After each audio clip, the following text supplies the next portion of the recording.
Hello, Chris. Hey, Jake. Good to see you on I this know. commentary. It's been a little while. So earlier in a long time through Firewatch's development, the way that Day 76 used to end was with Delilah just basically freaking out. She and Henry got that call from Goodwin and just basically said, "Oh shit," and it ended on an ambiguous panic.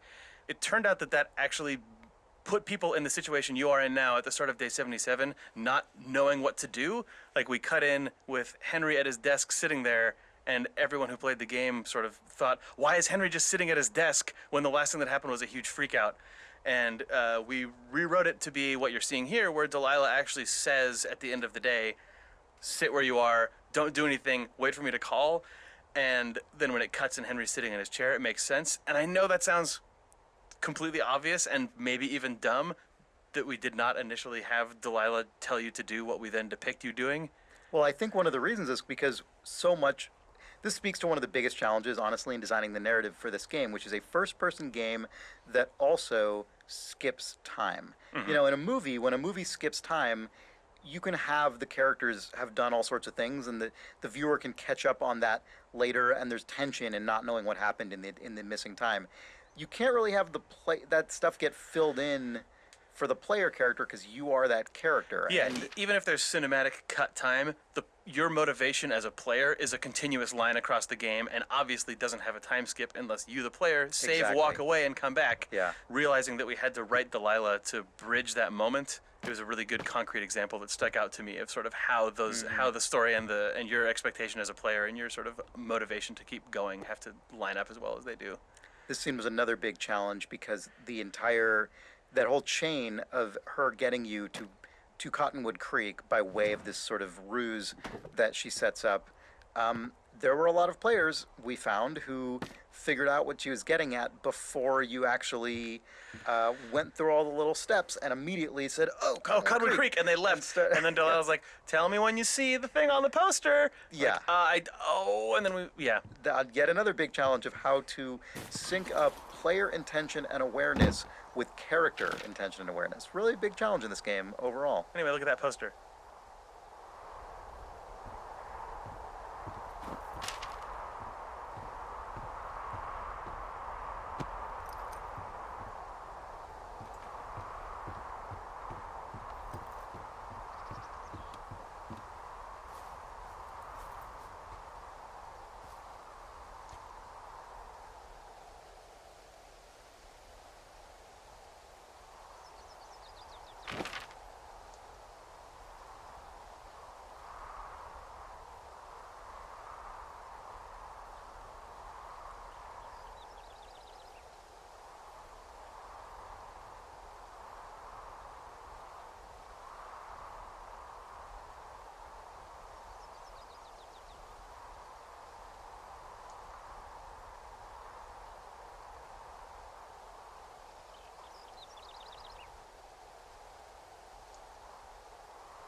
Hello, my name is Cable Sasser. I am the co-founder of a company called Panic here in sunny Portland, Oregon. With me is Stephen Frank. I'm the other co-founder of Panic. And what are we doing here by this snowmobile? Why are we by a snowmobile, Steve? You see, the Snowbro logo on the snowmobile is our one content contribution to the game of Firewatch. Jake asked me to design that logo, and I did. And I think we can safely say this game would not have shipped if it weren't for that logo. That's not true at all. I'm very sorry. Steve, what is Panic? Well, Panic is a company that makes Mac software that we started back in 1997 or so. And of course, recently we've done iPad and iPhone software as well. Sure. And we were approached by Camposanto to see if we wanted to fund a video game. So how exactly did we get involved in that? Good question. We made one of the first MP3 playing apps for the Mac called Audion. And as was the style at the time, being the late 90s, you could make your own skins or interfaces for it. One guy made some really cool skins, and his name was Jake Rodkin. Jake Rodkin, of course, went on to Telltale Games. We kept in touch with him. Him and Sean Vanneman left to try to make their own game. They came to us. We said, I think we have a little bit of money in the bank. We can maybe help you out with this. And it worked. We're here, and we made this game that you're in right now. Our contribution was primarily financial, but we also put on a really cool event for GDC, which was this super themed, we got to pretend that we were Imagineers kind of thing. We did some QA, we sort of were sounding board on ideas, and we also did Photodome. It was an incredible experience for us to get a taste of what it was like to make a game through these guys, and we've always been curious about that world. And it turns out the gaming market is kind of awesome, and a lot of people play video games, probably way more than buy professional Mac utility software. And games affect people in ways that our current software doesn't affect people. You know, you get fan art, you get these incredibly emotional fan letters about how this game touched people. It was been incredibly rewarding for us to work on this thing. So that leads to my next question, Steve. Would you do this again? Oh, absolutely. I want to see what the sequel to Firewatch is. It's going to be a snowmobile racer, probably. Yeah, I think you do trick jumps. Henry versus Delilah. Oh my God. And Sonic. Can we throw Sonic in there too? Gotta have Sonic. And Cream the Rabbit. Yeah. I'll cut that part. Okay. Thank you for playing Firewatch. We are happy to have been a part of this game. We hope that you enjoyed it as much as we enjoyed being a part of making it. Thank you. Good night.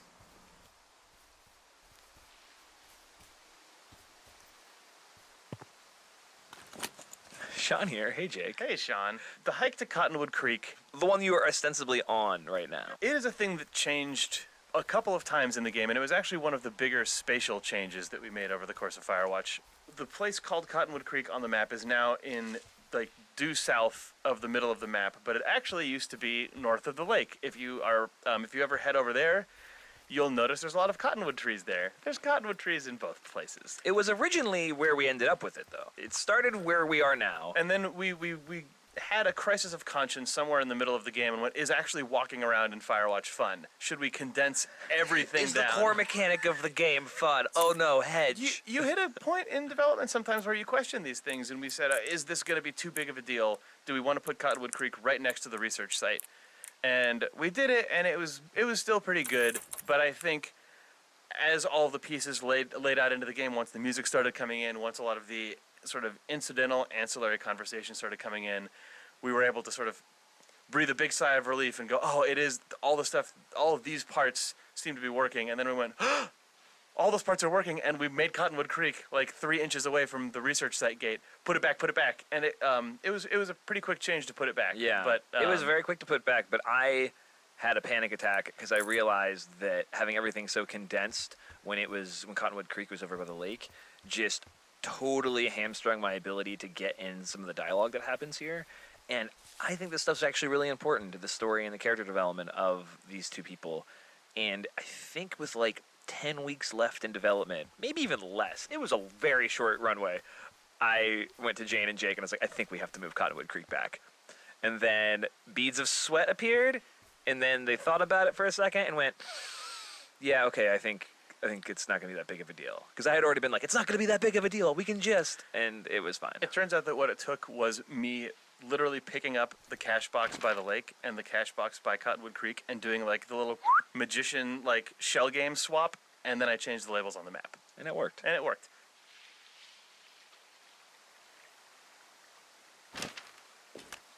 I'm here at Cottonwood Creek. You see the cash box there? I just checked it and the code doesn't work. It's because I changed it. It's 5678. Are you kidding me? I was in a rush.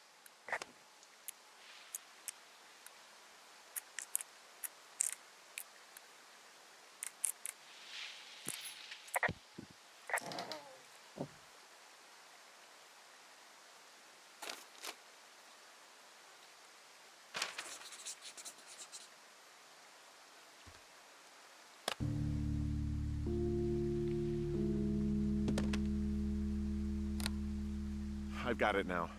Good. I spent all day getting you that radio.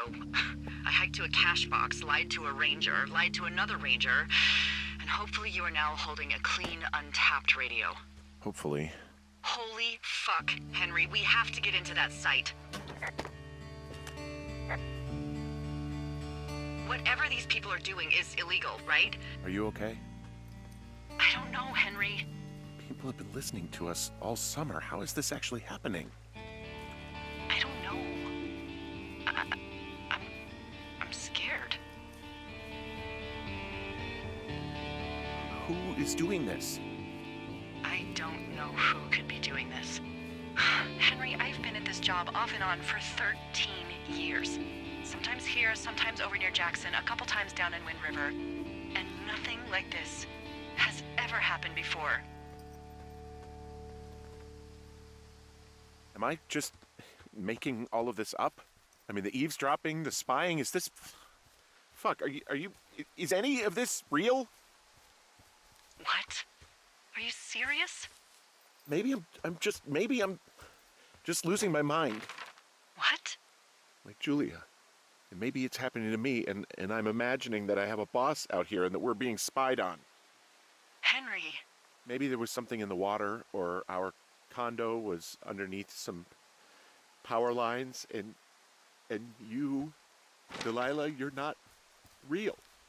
Henry, think about her. If what happened to her were happening to you, you wouldn't even be able to realize it. Okay. Henry, sweetie, I am real and this is happening. I'm as real as the sky is blue. Take a second and then call me back. I'm on your side.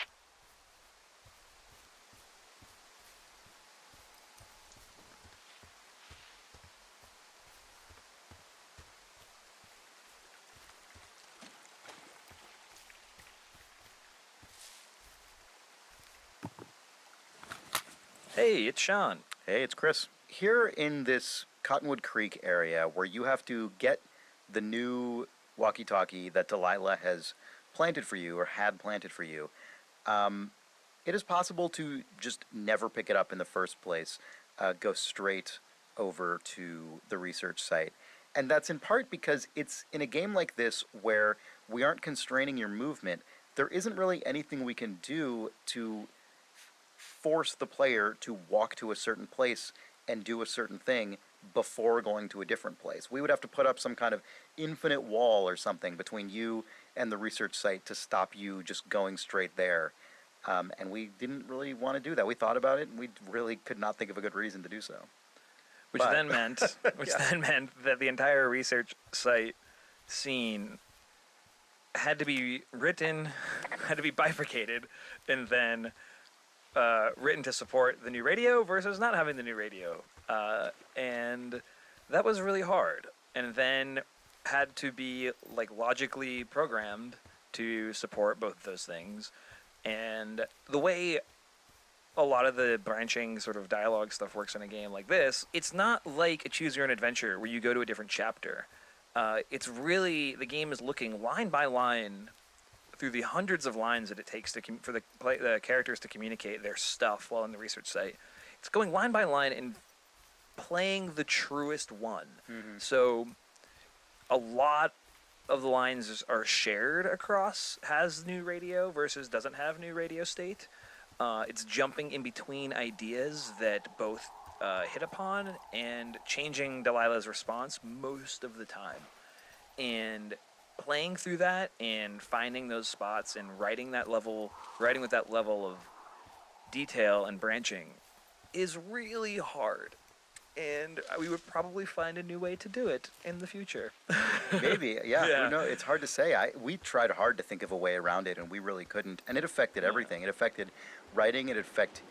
Here's a weird one. It affected music, because if you go all the way to the research site without getting the new radio, typically when you have the new radio and you go into the research site, there's this music that kicks in. What if you go to the research site without getting the new radio, not because you were intending to skip that part of the game, but because you just wanted to go check it out, to doing the video game exhaustive thing of like, I'm going to check every place before I do the thing, but I'm going to go back and get the radio and then do it. How do we read your intent?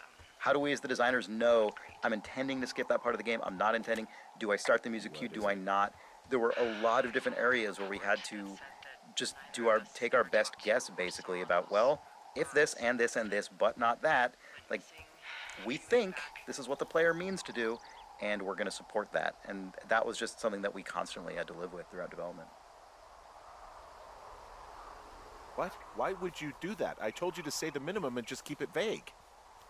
I know, and I didn't. I just didn't want to be hassled. And now someone probably has a transcript of that entire conversation. And I've filed a report that's a blatant lie. And those girls are still missing. Yep.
I just heard something. What is it? I don't know. It was goddamn terrifying, though. Well, it could be an elk, or it could be someone trying to get you to radio about a loud noise so they know where you are. Fuck. How about you don't do that again?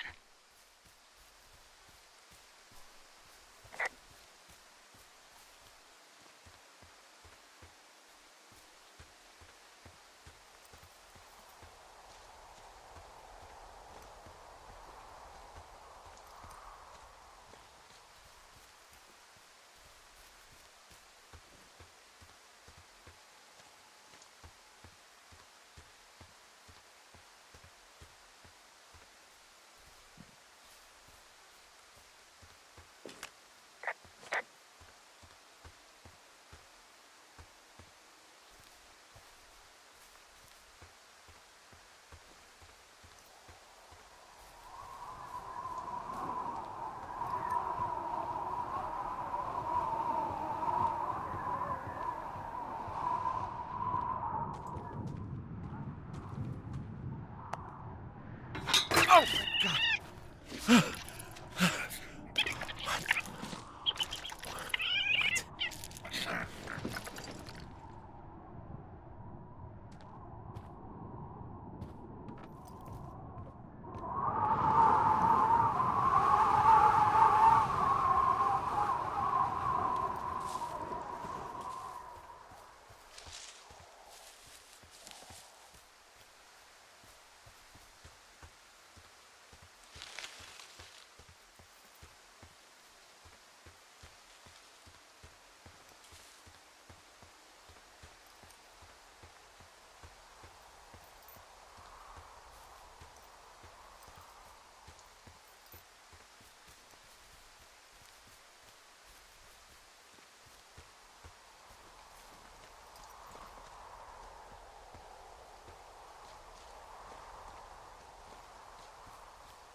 So I found notes between these two rangers, Ron and Dave. You know them?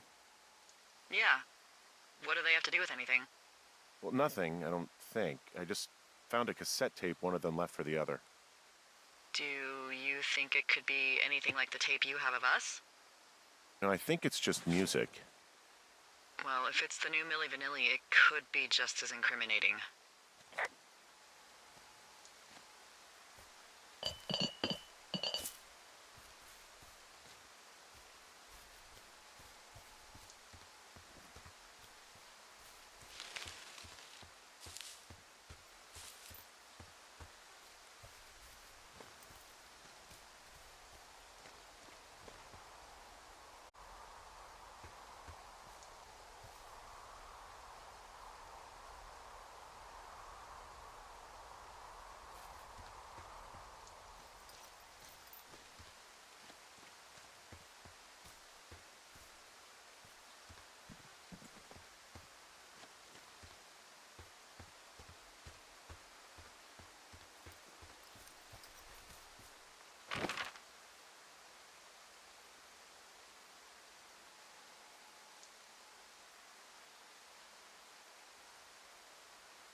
Hey, it's Jake again. And Chris.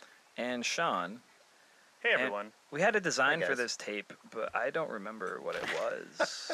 Well, then you're completely in the spirit of our stupid design process. Ah, yes. That's what this tape is about. The design process for Firewatch. It's really bad to admit this, like, on a recording that we're But you releasing. purchased this But game, you already, so and you're if inside. And if you played this, you already completed it, so you know that we nonetheless finished a game.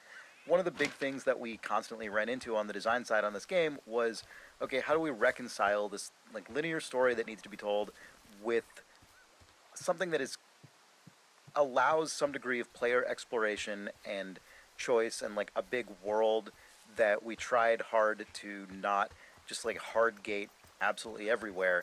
But that meant we had to come up with a lot of just weird creative solutions to why you had to go to a certain place or why you couldn't go to this place.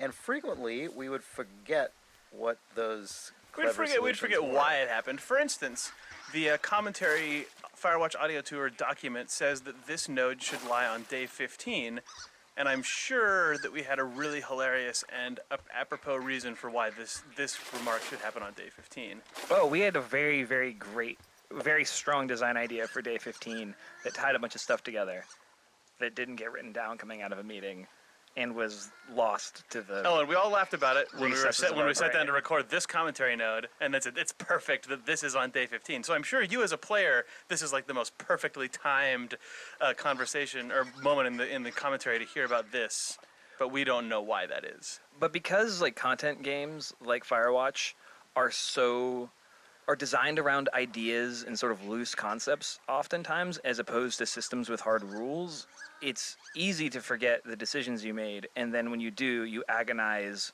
over the perfect solution you kind of remember having for days until you finally just let it go and move on and come up with something else. You have to yeah. you have to trust that if you blow it up and come up with something else, it will probably be functionally about as good as the reason that you forgot. I mean, I think there are probably parts in this game that we redesigned 3 times, and I think what ended up happening was we sort of internalized all of the requirements of each of those particular things so often that it gave us a better understanding of the whole game, which is maybe just a horrible justification for We got very us good at being anatomy bad. by reopening up our patient over and over and Right. over again Right. and looking at That's his exactly correct, insides. yeah. Yep. Yes. So enjoy the result of our stupid labor. Man, I bet people won't even be on day 15 when they hear this in the final commentary.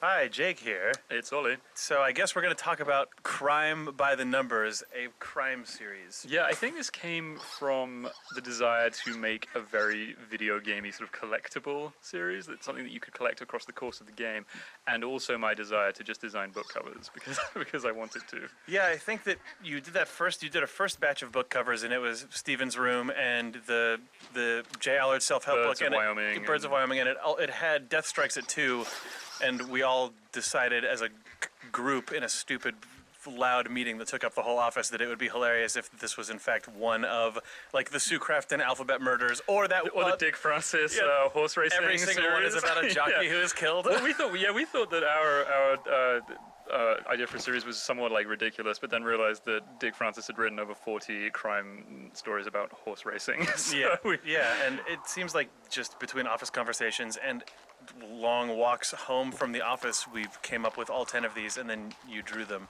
yes, that's exactly how The it end. happened. You'd, The end, but people seem to like them. We've seen people trying to collect all of them across the course of the game. you get no achievement for collecting all of them.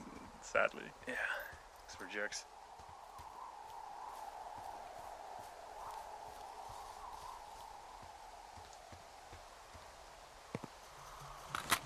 This is Jared Emerson Johnson from Bay Area Sound, and I did a lot of the sound design for the game under Chris's supervision. And it's Chris again. So we just want to talk a little bit about the Foley and the interactive elements of the sound design for the game. For the most part, I would say like 95% of the time we're recording all of that originally for the game, rather than relying on library sounds and stuff, which often is the case.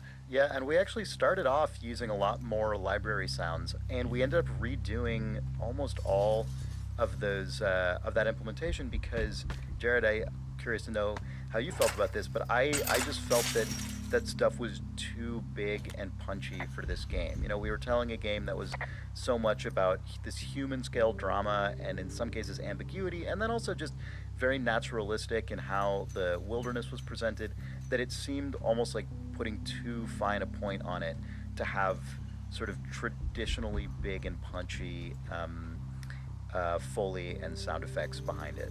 Right, yeah. We'd call it gamey sound design, which is usually a little bit larger than life and big.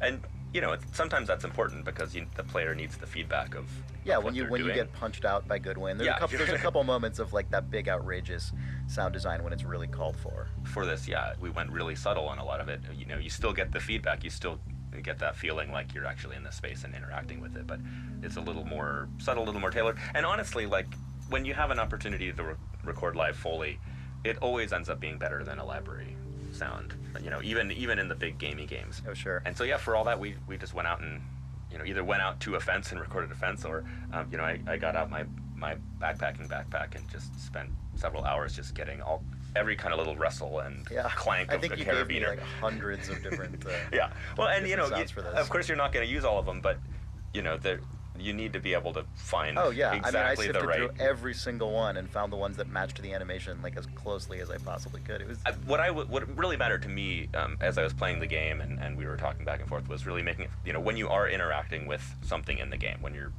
moving a fence or opening a door, entering a new space, that it really feel like you're there, because so much of the game is just walking around and talking. So when you actually get a chance to pick something up or interact with it, I wanted it to feel kind of special.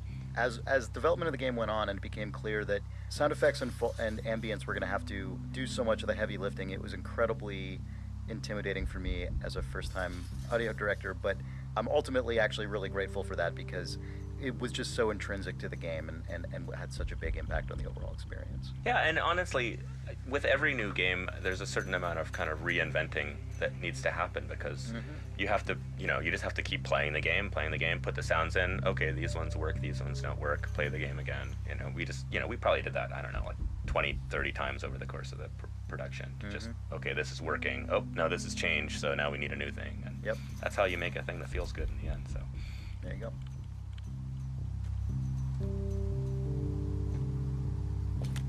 I smashed open the gate. Should I try to fix or hide this? No, screw it. Okay, then.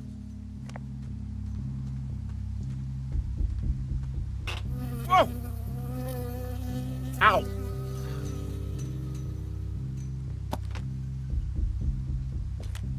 I got stung by a bee.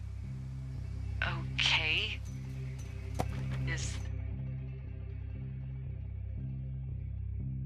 Is that it? Yeah. Did it hurt? Yes, kind of. Okay, I'm sorry.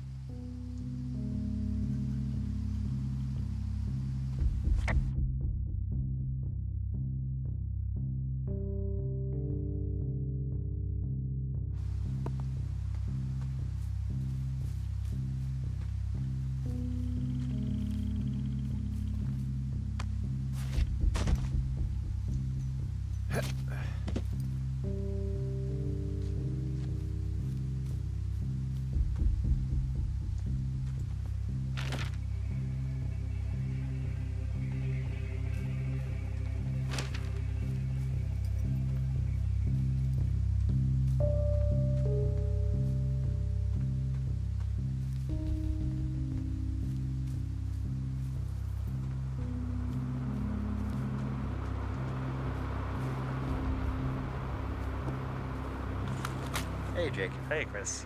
So over the course of Firewatch's development, we, I think, swung back and forth pretty wildly in terms of how much we wanted to play up the conspiracy part of the story and how explicit we wanted to make Goodwin's involvement and how much we wanted the player to buy into it versus how much we wanted the player to think this was sort of all in Henry's head or played up between Henry and Delilah. And the research site was really the moment in the game where there's definitive proof something is happening, whatever it is. We obviously knew as the developers of the game that the reality of the situation was a little bit sadder and more mundane. I think we kind of wanted there to be this big moment that suggests, oh, maybe this is something really huge. Yeah, I think it's we funny. got carried away a little bit. Yeah, I think arguably. we arguably / probably did. And thinking back to it now, the reason that the typed reports came into the story at all, as you said about the pendulum going back and forth, I think we didn't like the story being 100% ambiguous. I don't know if we knew that we could support a world where Henry and the player and Delilah 100% construct a reality that doesn't have a single shred of proof, and we're like, okay, well, we got excited about maybe it's the 70s conspiracy moment of like, you're in a room full of whirring machines. I think we on the team kind of hyped ourselves up in the same way Henry and Delilah do. I mean, I remember when I first the first draft of the music that you're hearing right now, I showed it to you only, I think, because I felt too stupid to show it to anyone else, because I'm like, this is so ridiculous. We can't put this in our game. Well, the one with and you were like, oh, maybe we should put it in our game. I don't know. Henry's going nuts. Everyone's going nuts. It's true. We're all going nuts. Maybe it could have been pulled back a little bit on all fronts from what you're observing right now, but maybe it's the best. Maybe it's for the best. Could be. Okay, I'm at the site. I don't see anybody around. Lucky for us. Yeah, lucky for us. Dee, there's some serious comms equipment out here, wireless stuff. What do you mean? I'm talking a big 20-foot tall transmission tower. I mean, they could probably listen to whoever the hell they want. They're nestled down in this valley, which makes it impossible for you or any lookout to see them.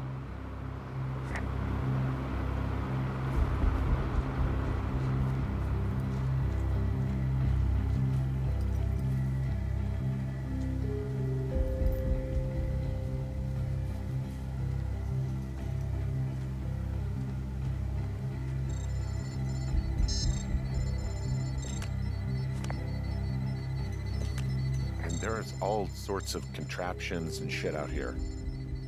Like what? Dishes and stuff on metal legs. There are wires all over the place. I don't know. I'm not really up on high tech.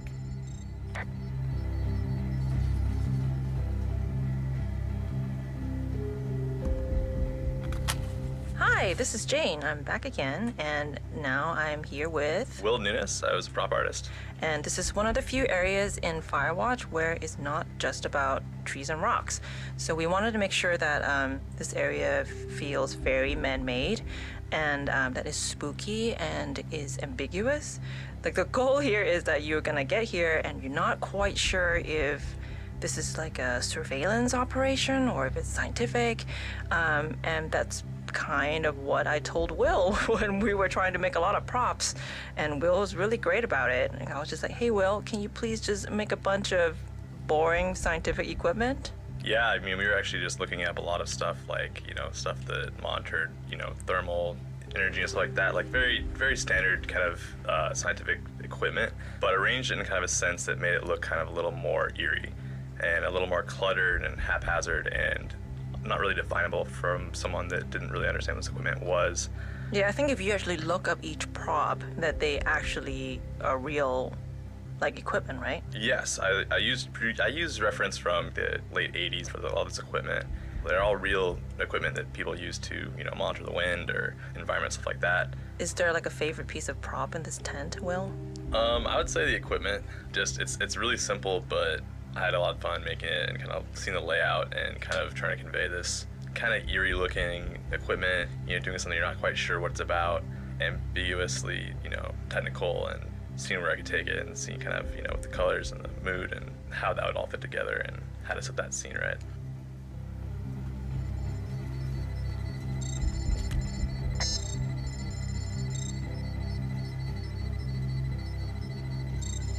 I mean, how the hell did they get all this stuff out here? The Army Corps of Engineers put our towers out here, so... You think it was the government? I have no idea. I just mean it's possible. I mean, every once in a while I'll meet a lookout who's deep into that, like, black helicopter conspiracy shit. Maybe they actually flew it out here in one of those. No, they're doing something with the soil out here, too. It's all gridded off. Hey, maybe you were right about the lichens.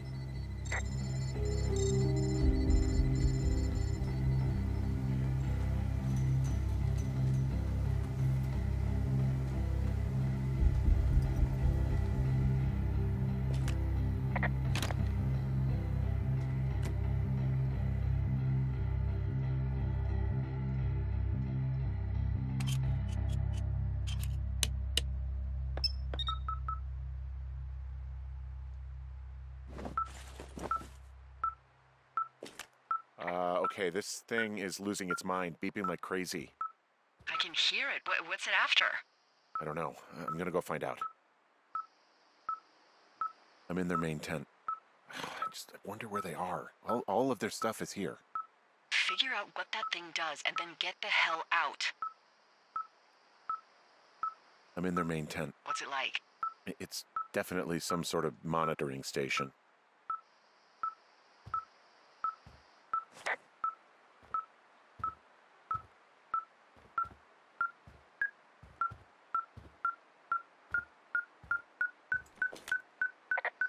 Okay.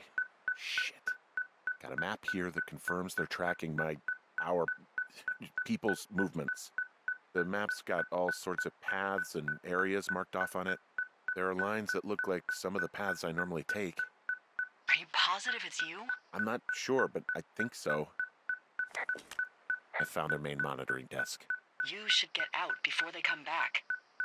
I mean, this stuff looks like it just got lifted out of the space shuttle.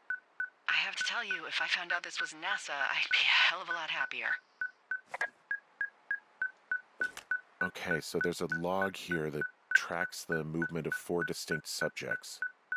You and me? Yeah, definitely me. And I suppose you too. What about the other two?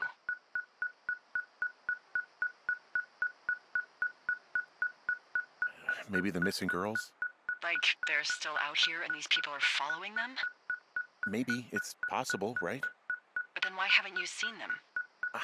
I don't know. We'll talk this over and figure out how to get the hell out of here. There's a box here with a dial. It has a needle, like it measures earthquakes. You mean like a lie detector? Yeah, I'm not sticking around to get hooked up to it.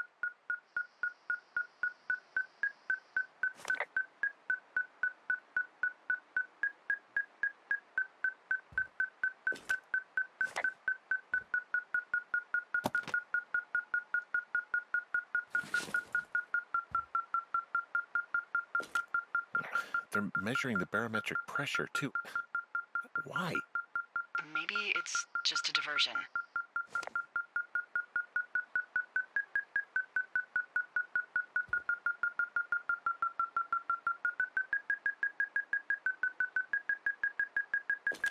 I think this thing is responding to something in this pile of crap on the desk. Dig through it.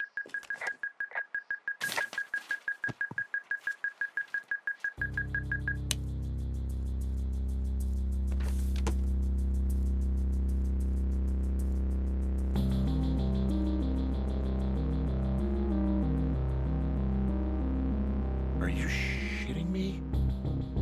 What is it? There's a folder of reports here. What do they say? They're assessments about the two of us. There's stuff in here about Julia. Like what? Stuff I didn't tell you. This is... What does it say about me?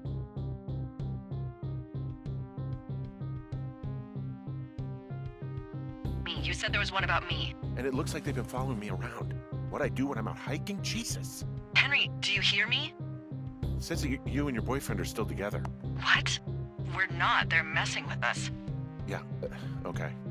They are. How do they even know who he is? How the hell does this... I'm so sick of letting these people do this to us. We should just burn the place down. Think about it. Look, maybe that's what they want us to do. What do you mean? Maybe they're trying to push us to the point where we do something crazy. I mean, the grass is dry as hell here. It would go up in a second. Well, now I'm thinking, what if you're right? I just don't think we should do anything that we can't undo. Well, maybe it's not the best idea. Yeah, it's definitely not the best idea. I'm so fucking wound up! It's all right. I'm just gonna hike back. We have the wave receiver, and tomorrow we can figure out what to do.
Whoa! Oh, shit!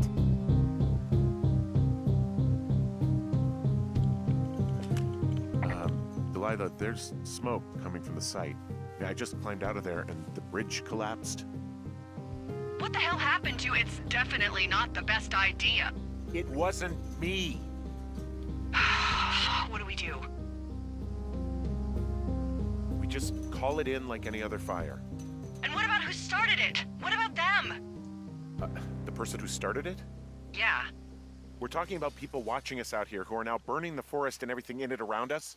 I don't know what to do about that. Except get the hell out. Yes, get us the hell out of here. I will.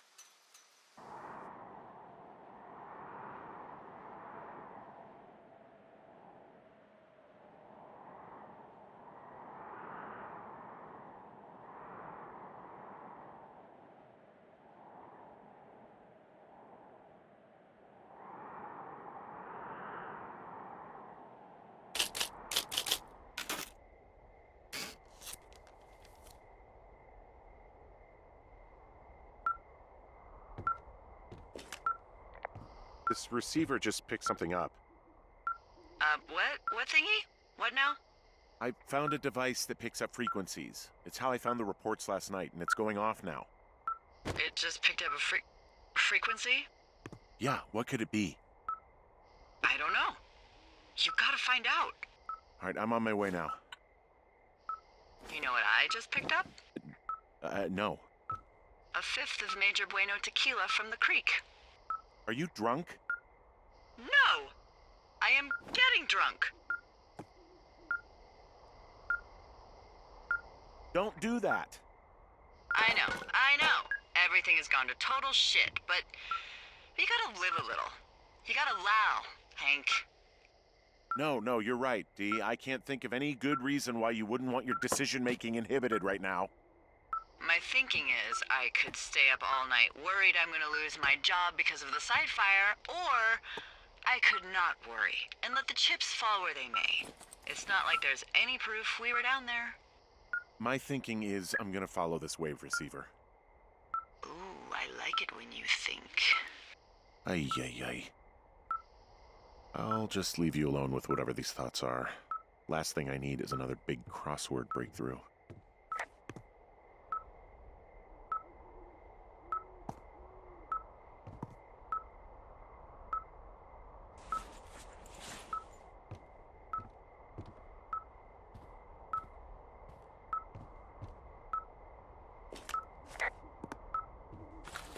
And here we are, I'm Nels once again, and we're talking to Jake about Henry's crazy conspiracy board. Yes, it's conspiracy board time. This first appears after you go to the research site and discover a bunch of crazy stuff, right? Mm-hmm. So what was, like, what did you actually want the player to, like, be thinking about when this thing just kind of shows up? We wanted the idea that Henry had stayed up all night just... When you get to the research site and you start feeling like maybe this conspiracy exists, when you think maybe there is a conspiracy, we wanted to take all of the pickups that you'd sort of been idly grabbing throughout the game, all the sort of documents and notes, and then putting them up on the board, like as if Henry stayed up all night trying to find connections between things. There are very few, but we wanted to sort of represent to the player all the stuff that you have been doing. Now that you know that there is, in fact, someone out there listening to you and watching you, do you want to reassess all the things you've been picking up in a new light? Also, it just gives a nice aesthetic change to the tower, right? It just fills the room up with a bunch of garbage and makes Henry look like maybe he's going a little nuts. Early in the game, we kind of had this, like, way when we were, like, barely past prototyping, we kind of had this notion that you'd find stuff out in the world and you could basically pick up and keep, like, almost anything. Mm-hmm. And then all this stuff you found would have this, like, home in your tower. And we kind of, like, for a variety of reasons, kind of carved back on that idea a little bit, but it ended up instead kind of becoming this, right? Yeah, because the only thing you can really reliably keep in Firewatch in the shipping version and that has a UI associated with it is notes and documentation. Like, those go into the notes screen, you can read them there, and then it seemed like having all of that stuff sort of barf back out of the inventory into the world all at once when your perspective on the story changes was a cool way to handle that.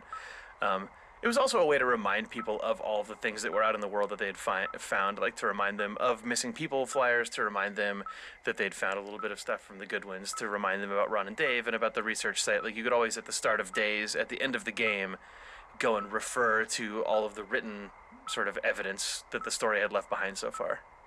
Yeah, not only does a whole bunch of stuff that you optionally pick up show up here, but even after the board shows up the first time, still things that you find on the night of day 77 and day 78 also get added in here. So it even continues to get bigger as the days move on, even after it first shows up, right? Yep.